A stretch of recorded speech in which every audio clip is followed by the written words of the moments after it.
First of all, I think that sleeve gastrectomy is a primary procedure. Sleeve gastrectomy was described as a primary procedure in 2011, 2012 maybe. Bragueto told us that sleeve gastrectomy is a primary procedure. So, Stampede, I think that this is the best. I think that Stampede is the mother of the papers. So Stampede shows us that sleeve gastrectomy could be a wonderful procedure. So, what is the problem with the sleeve gastrectomy, and what is the problem with any other bariatric procedure? The problem is the weight regain and the insufficient weight loss. But the main problem is not only that. The main problem is the recurrence of the comorbidities. So we have to do something. And what can we do? So Torres told us that SADIs could be a wonderful procedure. Why? Because it eliminates the Roux-en-Y gastric bypass, the intestinal bypass, and could act as not a disabsorptive procedure, but also as a mixed procedure.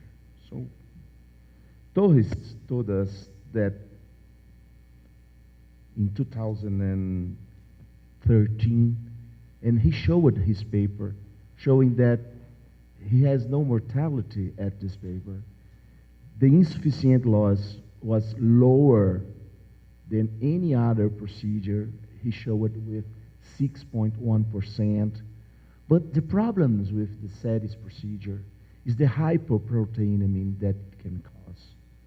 So my point of view is SADIS is not a wonderful procedure because there is no wonderful procedure to do after weight regain.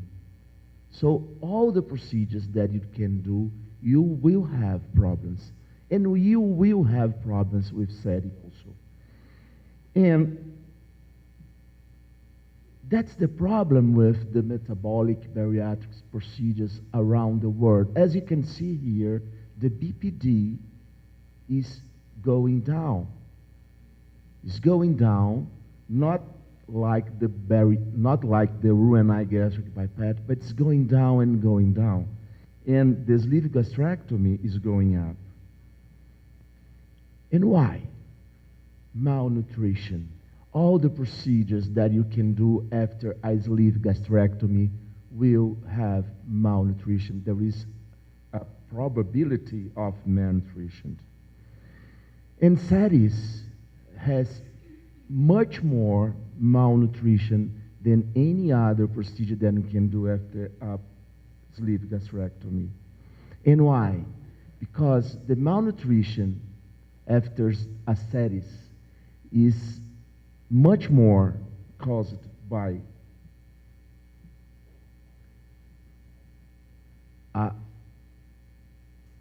it's not a good follow-up of the patients. In Brazil, we have this problem, the follow-up of the patients. And you do a SADIS after sleeve gastrectomy, you have to pay attention because the stomach, it's not like the SADIS, primary SADIS. The stomach of the sleeve gastrectomy is much more thin than the SADIS procedure. And that's the problem because we do a sleeve gastrectomy with the 32, 34, 36 bougie. But when you do a SADIS as a primary procedure, Torres told us to use a 48 or 54 bougie size. And that's the problem when you transform your sleeve gastrectomy in a SADIS procedure.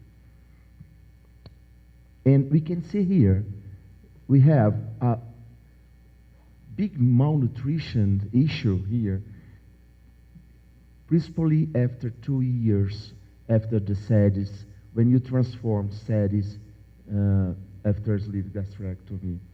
And that's the problem, because you have to reoperate this patient. And reoperate this patient with SADI, it's not an easy operation. Well, we can talk about with the wonderful numbers of SADI, but that's the point here. The point here is what to do with the patient who regain weight after sleeve procedure. And I think that SADI is not the best procedure. Well, and we can do, what you can do if you do a SADIs, okay, you can elongate the limb, but you are not going to have a wonderful result, because the problem is much more caused by the problem with the bile salts or with the hypoprotein that patient doesn't have.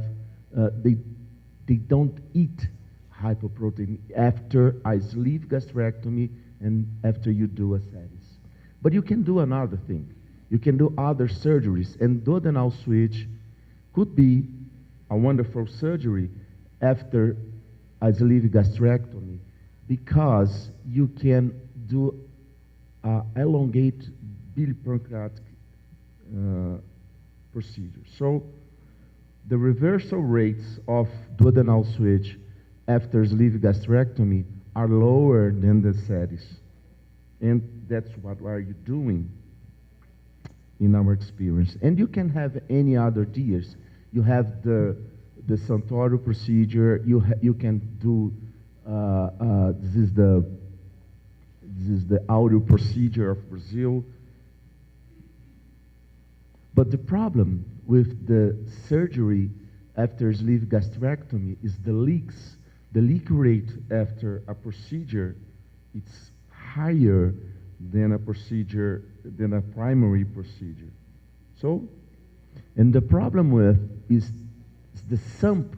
You have the sump syndrome. The duodenal sump is quite uncomfortable for the patient, and you have to stay with the patient for in the hospital for high time. You have many other problems with. And that's the problem with the leak rate. I'm showing here a video of Galvão, and Galvão told us how to treat a leak after a sleeve procedure. But this is a leak after a SADIs procedure, and it's much worse to treat because the patient has hypoprotein. And you have to, and that's important because you have to do an endoscopy team with you to treat this patient. Here, Galvão is showing how to do it. He's using a prosthesis to treat the leak on the sleeve. I'm not going to show all the procedure because Galvão are going to show you. So, my point of view here is that revision surgery is not an easy operation. And if you do a SADIs procedure after sleeve gastrectomy, you have to pay attention because the primary procedure of SADIs was described with a 54 body size. And if you do a SADIs after sleeve gastrectomy, you could have hypoprotein problems. And that's my point of view. Revision surgery, you have to avoid it if it's possible. And if it's not possible, call an experienced surgeon, because if you have a complication after sleeve surgery, transforming it to a SADIs procedure, you are going to have much more death than you used to have. So I'm going to invite you to Brazil. Brazil, this is our next Brazilian Congress, which will be from 15 to 18 of May. Next year it will be in Curitiba, and it's all invited for you. Thank you very much.